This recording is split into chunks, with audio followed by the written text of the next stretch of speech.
Hello बच्चों, I hope आप सब बढ़िया होंगे और आगे आने वाले एग्जामों की जम के तैयारी कर रहे होंगे। तो जेई एडवांस 2024 का पेपर एनालिसिस आपके सामने है। 2025 का जेई एडवांस का पेपर एनालिसिस मैंने अपलोड कर दिया है, आप जाके चैनल पे विजिट कर सकते हैं, ठीक है ना। तो जो 2024 और 2025 दोनों को लिंक करेंगे, ऐसे करते करते हम पीछे बढ़ते जाएंगे, ठीक है ना। तो सबसे पहले आप मोटा मोटा वही आइडिया देते हैं हम, ठीक है, जैसे मेरी शुरुआत रहती है हमेशा। अगर हम देखें तो पेपर 1 पेपर 2 वापस वही 360 मार्क्स का पेपर हुआ था। टोटल 120 मार्क्स की केमिस्ट्री आई थी। आराम से आप देख सकते हैं 60 टोटल यहाँ पे है, 60 टोटल यहाँ पे है, ठीक है। अगर हम मोटा मोटा आइडिया लें तो फिजिकल केमिस्ट्री जो आई थी दोनों पेपरों को मिला के 40 मार्क्स की, इनऑर्गेनिक 38 मार्क्स की और ऑर्गेनिक आई थी 42 मार्क्स की। ऑर्गेनिक का वेटेज ज़्यादा ही रह रहा है, ठीक है। आई थिंक 2025 में 44 मार्क्स की आई थी, तो ऑर्गेनिक आती है, अच्छी खासी ऑर्गेनिक आती है, ठीक है ना। चलिए, लेकिन लगभग सेम सा ही है, ठीक है। आप डिफरेंस देखें तो 2-2 नंबर का ही है, ठीक है ना। चलिए, अब इसमें क्या होता है, पूरे जैसे हमको ये आइडिया लगाना है कि यार क्वेश्चन जिस चैप्टर से पूछे ही जा रहे हैं ना, कंफर्म ही है ना, वो तो करके ही जाने हैं। तो वही आइडिया मैं आपको इस वीडियो में बताने वाला हूँ। आइए बात करते हैं। सबसे पहले मॉल कॉन्सेप्ट से कोई अकेला क्वेश्चन कभी आता नहीं है, जनरली नहीं आता है। इसके बाद एटॉमिक स्ट्रक्चर से आप देखें 2 क्वेश्चन पूछे गए हैं, और मैं फिर से बता देता हूँ, सिंगल डॉट का मतलब है +3 मार्क्स का क्वेश्चन है, -1 नेगेटिव मार्किंग है। 2 डॉट का मतलब है, यहाँ पे जो मैंने डॉट लगा रखे ना, ऐसे ऐसे ऐसे 2 डॉट का मतलब है 4 मार्क्स का क्वेश्चन है, मल्टी सेलेक्ट क्वेश्चन है, मल्टी सेलेक्ट चॉइस क्वेश्चन है। इसमें पार्शियल मार्किंग रहती है, ठीक है। इसके बाद जो मैंने 3 डॉट बना रखे हैं वो न्यूमेरिकल आंसर टाइप क्वेश्चन है, जिसमें नेगेटिव मार्किंग नहीं होती है, 4 मार्क्स का क्वेश्चन होता है। और 2024 में ये देखा गया है कि पेपर 1 में तो जो मैंने 4 डॉट बनाए हैं वो match the column, match the list वाले जो ऑप्शन आते हैं ना, जैसे एक लिस्ट 1, लिस्ट 2, फिर वो नीचे 4 ऑप्शन देता है। 3 मार्क्स का क्वेश्चन, -1 नेगेटिव मार्किंग। यहाँ पे पैराग्राफ में क्वेश्चन आया था। किसमें क्वेश्चन आया था? पैराग्राफ में क्वेश्चन आया था। तो यहाँ पे जो डॉट का मतलब है, 4 डॉट का मतलब वो पैराग्राफ है। पैराग्राफ में भी 3 मार्क्स का क्वेश्चन, -1 नेगेटिव मार्किंग। बात समझ में आ गई? चलिए भाई, हम जिस एग्जाम की तैयारी कर रहे हैं उसके बारे में पता तो होना चाहिए, ठीक है ना। तो ये मैं 2025 वाली वीडियो में बता चुका हूं कि आपको नॉलेज होनी चाहिए, पेपर कैसा आता है, पेपर की मार्किंग कैसी रहती है, कट ऑफ क्या जाती है, और लेवल ऑफ क्वेश्चन क्या आते हैं, ठीक है। और सिलेबस सबसे इंपॉर्टेंट, ठीक है। आपको खुद को डाउनलोड करके प्रिंट करके अपने पास रखना चाहिए जहां पे भी आप पढ़ते हैं, ठीक है ना। चलिए, इसके बाद बात करते हैं क्वेश्चनों की। बात करते हैं एटॉमिक स्ट्रक्चर से 2 क्वेश्चन पूछे गए पेपर 1 और पेपर 2 में मिला के। तो यहाँ पे अगर हम बात करें तो मिक्स क्वेश्चन पूछा गया था। मिक्स क्वेश्चन का मतलब क्या है सर?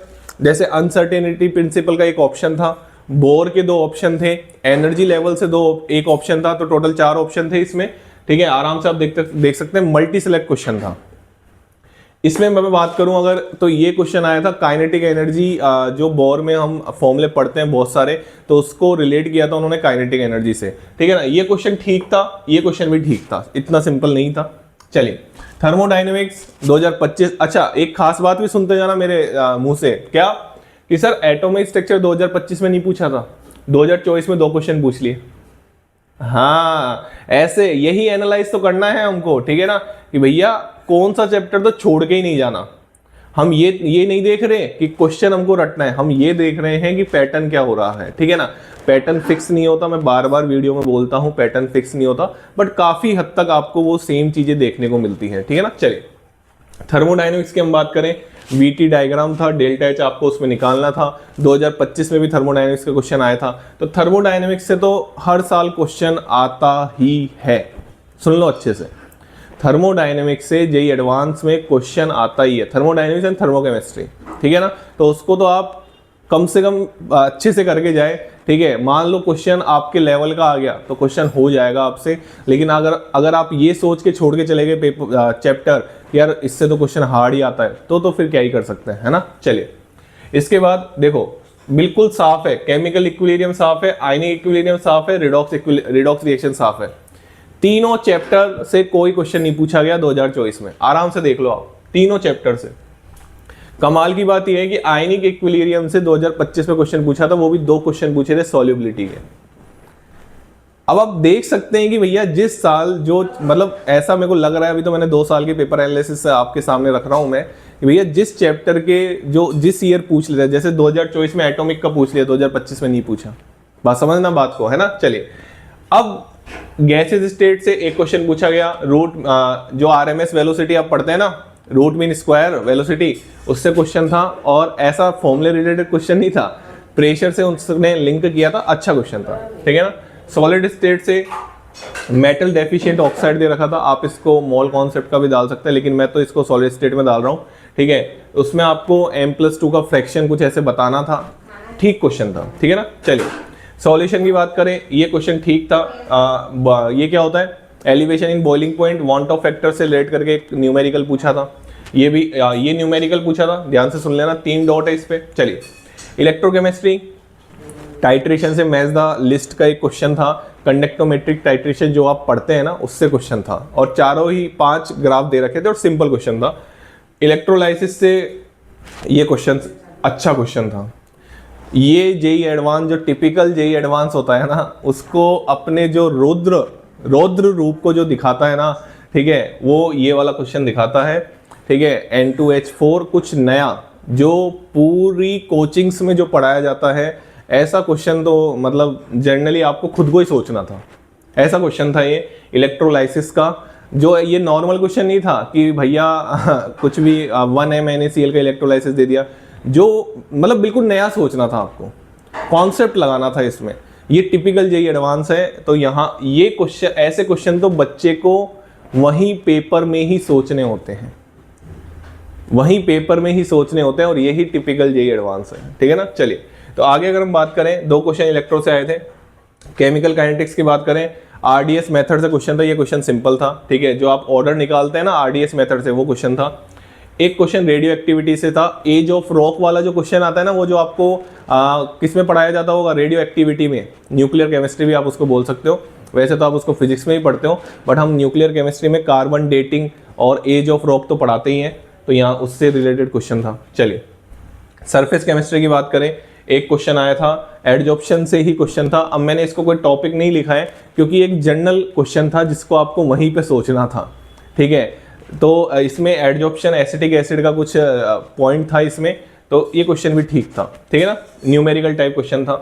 तो अगर मैं यहाँ तक मेरी फिजिकल केमिस्ट्री खत्म होती है, 12 चैप्टर फिजिकल केमिस्ट्री में, ठीक है ना।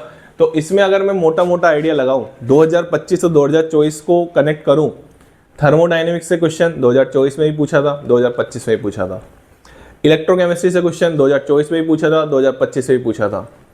इसके बाद जो 3 रिड्यूस चैप्टर हैं जो मैंने लास्ट वीडियो में भी फोकस करवाए थे, कौन कौन से, सॉलिड स्टेट, गैसेस स्टेट और कौन सा, सरफेस केमिस्ट्री, 2025 में भी क्वेश्चन आए थे, 2024 में भी क्वेश्चन आए।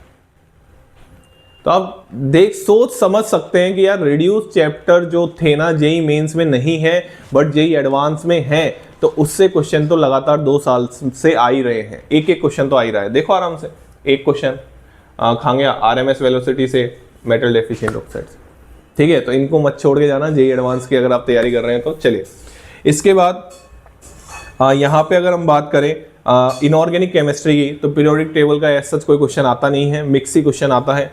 केमिकल बॉन्डिंग आराम से देखो, एक क्वेश्चन ऑक्टेट रूल, एनसीईआरटी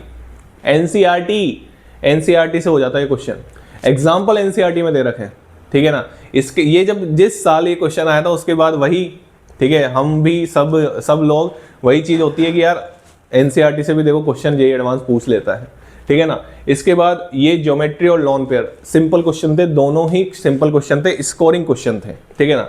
अब ये क्वेश्चन जिस बच्चे को नहीं आए ना, उस बच्चे के साथ तो ये है कि उसने फिर केमिकल बॉन्डिंग ठीक ठाक भी नहीं पढ़ी, ठीक है ना। चलिए इसके बाद कोऑर्डिनेशन से आप क्वेश्चन देखें भाई साहब, 3 क्वेश्चन कोऑर्डिनेशन से, 3 क्वेश्चन टोटल, अगर मैं बोलूँ तो 4 क्वेश्चन कोऑर्डिनेशन से, ठीक है। एक आइसोमर्स का क्वेश्चन था, ज्योमेट्रिकल आइसोमर, और क्या पूछा था उसने, आयोनाइजेशन आइसोमर का क्वेश्चन था। एक ऑर्गेनोमेटेलिक कंपाउंड, इसमें आइसो इलेक्ट्रॉनिक स्पीसीज पूछी थी, अच्छा क्वेश्चन था ये, ठीक है ना। और एक डायामैग्नेटिज्म, फेवरेट है जेईई एडवांस का, 2025 में भी आया था, 2024 में भी आया है कि कौन से कोऑर्डिनेशन कंपाउंड डायामैग्नेटिक है। एक क्वेश्चन केमिकल बॉन्डिंग और कोऑर्डिनेशन का मिक्स आता ही है, 100% आता ही है। जो टेट्राहेड्रल ज्योमेट्री उन्होंने पूछी थी उसमें सिंपल कंपाउंड भी थे और कोऑर्डिनेशन कंपाउंड भी थे, ठीक है ना। तो अगर मैं डी एंड एफ ब्लॉक की बात करूं तो डी एफ ब्लॉक कुछ भी नहीं पूछा गया था, ठीक है। इसके बाद अगर मैं पी ब्लॉक की बात करूं तो फिर पी ब्लॉक से आप आराम से सुनना मेरी बात को गहराई से, 1 2 3 क्वेश्चन, पी ब्लॉक से 3 क्वेश्चन 2025 में भी पूछे गए थे, 2024 में भी पूछे गए। 3 क्वेश्चन, पी ब्लॉक नाम का एक चैप्टर है थ्योरेटिकल, हो सकता है कि अगर आप उसको अच्छे से पढ़ के जाएं तो 3 में से 2 क्वेश्चन तो आप यकीन मानिए कि आ ही जाएंगे आपको। सर 3 में से 3 क्यों नहीं बोले? 3 में से 3 भी आ जाते हैं बेटा, लेकिन उस तीसरे क्वेश्चन में हो सकता है आपको ज्यादा दिमाग लगाना पड़ जाए या ज्यादा मेमोरी वाला क्वेश्चन आ जाए। लेकिन अगर आप देखें, ये एनसीईआरटी में दे रखी थी, ये दे रखी है एनसीईआरटी में, डिस्प्रपोर्शनेशन ऑफ HNO2। जब आप 15 ग्रुप पढ़ेंगे ना तो आपको मिल जाएगी ये रिएक्शन। ये क्वेश्चन अच्छा था, ये क्वेश्चन कहीं नहीं था, ठीक है। PCl5 का फ्लोरोनेशन करवाना था, इसमें दिमाग लगाना था। ये जो मैं ऑक्सो एसिड ऑफ सल्फर, ये ऑक्सो एसिड ऑफ सल्फर है, पता नहीं कितनी बार इसको इंपॉर्टेंट बोला गया है, मतलब कितनी बार oxo acid of phosphorus, oxo acid of sulphur और ऑक्सो एसिड ऑफ हेलोजन से क्वेश्चन पूछा गया। ऑक्सो एसिड का मतलब होता है ऑक्सीजन और हाइड्रोजन का बॉन्ड होना चाहिए उसमें। हाइड्रा एसिड का मतलब होता है केवल H वाली चीज होनी चाहिए, जैसे HCl, HBr, HI। तो इंपॉर्टेंट है, पढ़ के जाइए, 16 ग्रुप का क्वेश्चन आया था, ठीक है ना। चलिए, इसके बाद सॉल्ट एनालिसिस से एक पैराग्राफ आया था, आराम से आप देखें, 6 नंबर का। ये अच्छा क्वेश्चन था, इसमें आपको दिमाग लगाना था, आपको अच्छी खासी नॉलेज होनी चाहिए थी इनऑर्गेनिक केमिस्ट्री की। पोटेशियम आयोडाइड की पोटेशियम फेरोसाइनाइड से रिएक्शन करवा रहा था, आई थिंक ऐसा ही कोई क्वेश्चन था, ठीक है। तो ये अच्छा पैराग्राफ था। इसके बाद अगर मैं बात करूं इनऑर्गेनिक केमिस्ट्री की, तो देखो एस ब्लॉक से क्वेश्चन 2025 में भी नहीं आया, हाइड्रोजन से क्वेश्चन 2025 में भी नहीं आया, मेटलर्जी से क्वेश्चन भी 2025 में नहीं आया। लगातार 2 साल से मेटलर्जी से क्वेश्चन नहीं आ रहा। तो ऐसा लगता है कि 2026 का जो एडवांस का पेपर होगा उसमें मेटलर्जी से क्वेश्चन देखने को मिल सकता है, क्योंकि ये एडवांस या कोई भी पेपर हो, उनकी ये एक हैबिट है कि अगर कोई पोर्शन 2-3 सालों से उन्होंने टच नहीं किया तो हो सकता है उस साल में आने वाले जो पेपर लगने वाला है उसमें सबसे ज़्यादा जो प्रोबेबिलिटी की हम बात करते हैं वो ऐसे चैप्टरों की बात करते हैं। तो मेटलर्जी से क्वेश्चन 2 साल से नहीं पूछा गया, हो सकता है 2026 में पूछ ले। ऑर्गेनिक केमिस्ट्री, तो ये इनऑर्गेनिक का था। पहले मैं इनऑर्गेनिक के बारे में कंप्लीट एनालाइज बता देता हूँ। अगर आपको इनऑर्गेनिक में स्कोर करना है ठीक ठाक, केमिकल बॉन्डिंग, कोऑर्डिनेशन कंपाउंड, तीसरा पी ब्लॉक, खत्म। बस chemical bonding, coordination compound, P block, 3 chapter घोल के पी जाओ। 3 चैप्टर अगर आप घोल के पी के जाते हो तो आपके काफ़ी नंबर इनऑर्गेनिक केमिस्ट्री में आ सकते हैं। अगर इनऑर्गेनिक केमिस्ट्री टोटल 38 मार्क्स की आ रही है तो ये आप खुद गिन लीजिए ना यार, खुद गिन लो, आपके सामने ही तो लिखे हुए हैं, खुद गिन लो। इनऑर्गेनिक केमिस्ट्री में अगर आप 3 चैप्टर ये करके जाते हैं जो मैंने अभी बोले तो आपके नंबर अच्छे खासे आ जाएंगे, ठीक है। डी एंड एफ ब्लॉक नहीं पूछा गया था, 2025 में पूछ लिए 2 क्वेश्चन, तो ऐसे आते जाते रहते हैं क्वेश्चन, ठीक है ना। चलिए, इसके बाद ऑर्गेनिक केमिस्ट्री की बात करें, पेपर 1 में 21 की आई थी ऑर्गेनिक केमिस्ट्री, यहाँ पे 21 की आई थी, 42 नंबर की ऑर्गेनिक केमिस्ट्री आई थी। और मेरा मानना है कि स्कोरिंग जो है, ठीक है, अगर आप ठीक ठाक पढ़ते हैं, ठीक ठाक एनसीईआरटी पढ़ते हैं तो इनऑर्गेनिक केमिस्ट्री में आप स्कोर अच्छा खासा कर सकते हैं। ऐसा 2025 में भी ऐसे क्वेश्चन आए थे, 2024 में भी ऐसे क्वेश्चन आए थे जिसमें आप ठीक ठाक स्कोर इनऑर्गेनिक केमिस्ट्री से कर सकते थे, ठीक है ना। चलिए, थैंक यू सो मच। ये आपका 2024 का पेपर एनालिसिस था। मिलते रहेंगे 2023 के साथ, अब हम मिलने वाले हैं और ये आपके लिए हेल्पफुल रहने वाला है। कोई बच्चा अगर जेईई एडवांस की 11th से, जो 11th में अगर इसको देखेगा तो उसको पता चलेगा कि जो वो जर्नी जीने वाला है उसमें उसको क्या क्या बातों का ध्यान रखना है, ठीक है ना। चलिए, thank you so much. Channel को लाइक करें, शेयर करें और सब्सक्राइब करें।